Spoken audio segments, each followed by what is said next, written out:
പൂച്ചയ്ക്കെന്തിന് പൊന്നൊരുക്കുന്നിടത്ത് കാര്യം. ഇതായിരുന്നു നിലമ്പൂർ ഇലക്ഷൻ, നിലമ്പൂർ ഉപതെരഞ്ഞെടുപ്പ് പ്രഖ്യാപിച്ചപ്പോൾ ബി ജെ പി പ്രതികരിച്ചത്. ബി ജെ പി സ്ഥാനാർത്ഥിയെ നിർത്തുമോ ഇല്ലയോ എന്നുള്ള വാഗ്വാദങ്ങളൊക്കെ നടന്നിരുന്നു. പക്ഷേ പിന്നീട് ബി ജെ പി സ്ഥാനാർത്ഥിയെ നിർത്തി. മോഹൻ ജോർജ് കേരള കോൺഗ്രസ് ജേക്കബ് ഗ്രൂപ്പിലൊക്കെ കളിച്ച് പഴക്കം വന്ന നേതാവാണ്. ഇപ്പോൾ അദ്ദേഹം ബി ജെ പിയിലാണ്. അദ്ദേഹം കൃസംഖിയായ മോഹൻ ജോർജിനെ സ്ഥാനാർത്ഥിയാക്കി ബി ജെ പി പ്രഖ്യാപിച്ചു.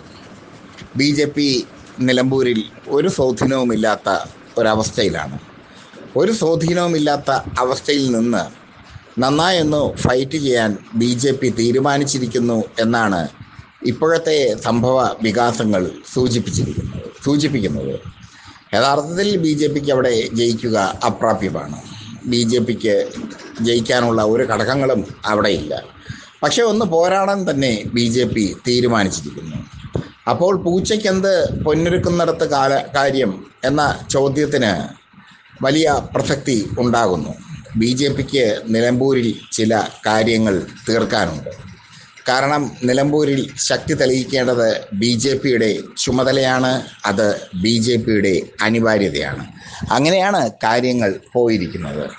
മോഹൻ ജോർജിനെ പോലെ രാഷ്ട്രീയത്തിൽ കളിച്ച്, കേരള കോൺഗ്രസിലൊക്കെ കളിച്ച് തഴക്കം വന്ന ഒരു നേതാവിനെയാണ് ബി ജെ പി അവിടെ ഇറക്കിയിരിക്കുന്നത്. നിലമ്പൂരിലെ ക്രിസ്ത്യൻ വോട്ടുകൾ പരമാവധി സമാഹരിക്കുക എന്നതാണ് ബി ജെ പിയുടെ ലക്ഷ്യം. എന്തായാലും ബി ജെ പി കളത്തിൽ ഇറങ്ങിയതോടുകൂടി നിലമ്പൂർ അംഗം ഒരു ചതുഷ്കോണ മത്സരമായി മാറുമോ എന്ന സംശയം എല്ലാവർക്കുമുണ്ട്. എഴുതി തള്ളിയിരുന്നു നിലമ്പൂരിൽ ബി ജെ പിയെ എല്ലാവരും. ബി ജെ പിക്ക് ഒരു ചുക്കും ചുണ്ണാമ്പും ചെയ്യാൻ പറ്റില്ല എന്നുള്ളത് വാസ്തവമാണ്. പക്ഷേ അവർക്ക് പരമാവധി വോട്ടുകൾ ശേഖരിക്കാനാകും. കഴിഞ്ഞ തവണ നിലമ്പൂരിൽ നിന്നത് ബി ഡി ജെ എസ് സ്ഥാനാർത്ഥിയാണ്. ബി ഡി ജെ എസ് സ്ഥാനാർത്ഥി അല്പം വോട്ടൊക്കെ നേടി. പക്ഷേ ബി ജെ പിയുടെ താമര ചിഹ്നത്തിൽ മോഹൻ ജോർജ് മത്സരിക്കുമ്പോൾ അതിനൊരുപാട് അന്തരാർത്ഥങ്ങൾ കൈവരുകയും അത് ഒരുപാട് പൊളിറ്റിക്കൽ ത്രില്ലറുകൾക്ക് വേദിയാവുകയും ചെയ്യുന്നു. ബി ജെ പിയിലേക്ക് പ്രമുഖ CPM നേതാവ് ആൻ്റണി ചേർന്നത് CPMനെ സംബന്ധിച്ചിടത്തോളം വലിയ തിരിച്ചടിയാണ്. ബി ജെ പിയുടെ ദേശീയ നേതാവായ PK കൃഷ്ണദാസാണ് ആൻ്റണിയെ കാവിഷാൾ അണിയിച്ച് സ്വീകരിച്ചത്. മറ്റൊന്ന് കോൺഗ്രസിലെ ബാലചന്ദ്രൻ ബലിയാട്ടാണ്. കോൺഗ്രസിലെ നിലമ്പൂരിലെ ശക്തനായ പ്രാദേശിക നേതാവാണ് ബാലചന്ദ്രൻ ബലിയാട്ട്. അദ്ദേഹം BS ജോയിയുടെ ഒരു കാലത്തെ എല്ലാമായിരുന്നു എന്നാണ് അറിയുന്നത്. എന്തായാലും അദ്ദേഹവും ബി ജെ പിയിലേക്ക് ചേർന്നു. ആൻ്റണിക്കും ബാലചന്ദ്രൻ ബലിയാട്ടിനും പിന്നാലെ കുറേ നേതാക്കൾ ബി ജെ പിയിലേക്ക് ചേരും, CPMൽ നിന്നും കോൺഗ്രസിൽ നിന്നും. അതാണ് ബി ജെ പിയുടെ വളരെ നിർണായകമായ നീക്കം, വളരെ ശക്തമായ ഒരു നീക്കം എന്ന് വേണമെങ്കിൽ പറയാം. ഇതോടുകൂടി ബി ജെ പി ശ്രദ്ധ ആകർഷിക്കുകയാണ്. LDFനെയും UDFനെയും സംബന്ധിച്ചിടത്തോളം തെരഞ്ഞെടുപ്പ് സമയത്ത് പ്രാദേശിക നേതാക്കൾ അല്ലെങ്കിൽ പ്രാദേശികമായി ശക്തിയുള്ള നേതാക്കൾ കൂടുമാറുന്നത് വലിയ തിരിച്ചടി തന്നെയാണ്. അങ്ങനെയുള്ള തിരിച്ചടിയാണ് ഇപ്പോൾ ആൻ്റണിയിലൂടെ CPMനും ബാലചന്ദ്രൻ ബലിയാട്ടിലൂടെ കോൺഗ്രസിനും ലഭിച്ചിരിക്കുന്നത്. ഇവർക്ക് പിന്നാലെ ഇവരുടെ അനുയായികളും ബി ജെ പിയിലേക്ക് ചേരുന്നു എന്ന വാർത്തയും പ്രസക്തമായി മാറുന്നു. എന്തായാലും ബി ജെ പിക്ക് നിലമ്പൂരിലെ പൊന്നൊരുക്കുന്നിടത്ത് കാര്യമുണ്ട്. പൊന്നിൻ്റെ സുൽത്താനാണ് PV അൻവർ. അദ്ദേഹത്തിന് ആഫ്രിക്കയിൽ സ്വർണ്ണ ഖനി തന്നെയുണ്ട്. അത്രയും സമ്പന്നനാണ് അദ്ദേഹം. അൻവർ പൊന്നൊരുക്കുന്നിടത്ത് ബി ജെ പിക്ക് കാര്യമുണ്ട് എന്നതാണ് ശ്രദ്ധേയം. ബി ജെ പിയെ സംബന്ധിച്ചിടത്തോളം നിലമ്പൂർ ഇലക്ഷൻ നിർണായകമല്ല എന്ന് പറഞ്ഞത് അവരുടെ അധ്യക്ഷൻ രാജീവ് ചന്ദ്രശേഖർ തന്നെയാണ്. ഒരു ഘട്ടത്തിൽ അവർ സ്ഥാനാർത്ഥിയെ നിർത്തില്ല എന്നുവരെ പറഞ്ഞിരുന്നു. പക്ഷെ പിന്നീട് അതങ്ങ് മാറി.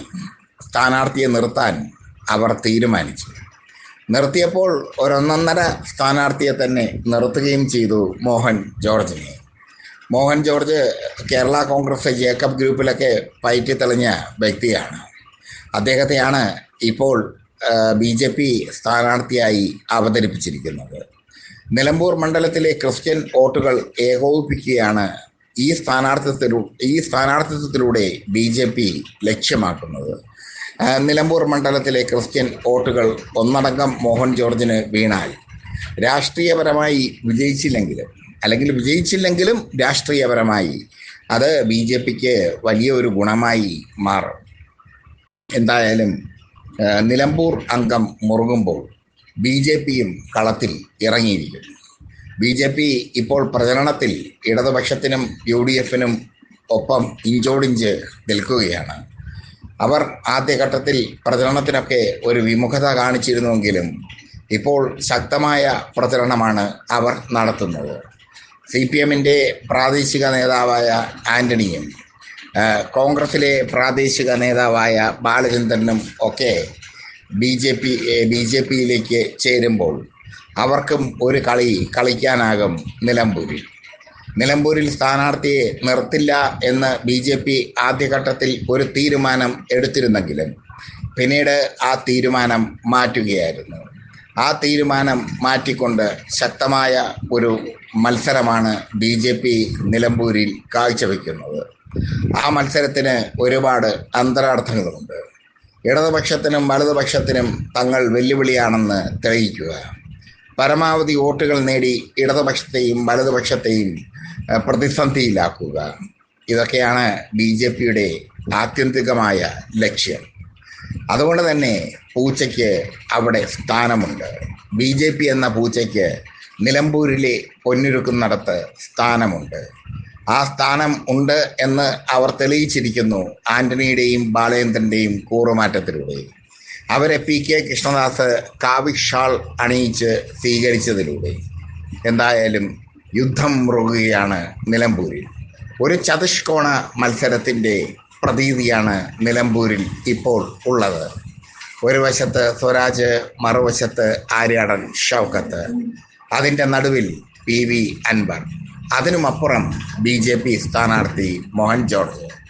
ഇങ്ങനെ ഒരു ചതുഷ്കോണ മത്സരത്തിന് വേദിയാവുകയാണ് നിലമ്പൂരിലെ ഓരോ സ്പന്ദനവും രാഷ്ട്രീയമായ ട്വിസ്റ്റുകൾക്ക് വിധേയമാകുന്ന സ്പന്ദനങ്ങളാണ്. രാഷ്ട്രീയം ട്വിസ്റ്റുകൾ നിലമ്പൂരിൽ സംഭവിച്ചുകൊണ്ടിരിക്കുന്നു തുടർച്ചയായി. BJP അവിടെ ശക്തമായ ഒരു മത്സരം കാഴ്ചവെക്കാൻ ഒരുങ്ങുന്നു. അതിൻ്റെ സൂചനയാണ് ആന്റണിയും ബാലചന്ദ്രനും ഒക്കെ. ആന്റണി CPMൽ നിന്നും ബാലചന്ദ്രൻ കോൺഗ്രസിൽ നിന്നും കൂറുമാറി BJPയിലേക്ക് എത്തിയത്. നിലമ്പൂർ അംഗം പലതരത്തിലുള്ള ടെസ്റ്റുകളാൽ ഇനിയും നിറയും എന്നുള്ളത് ഉറപ്പാണ്.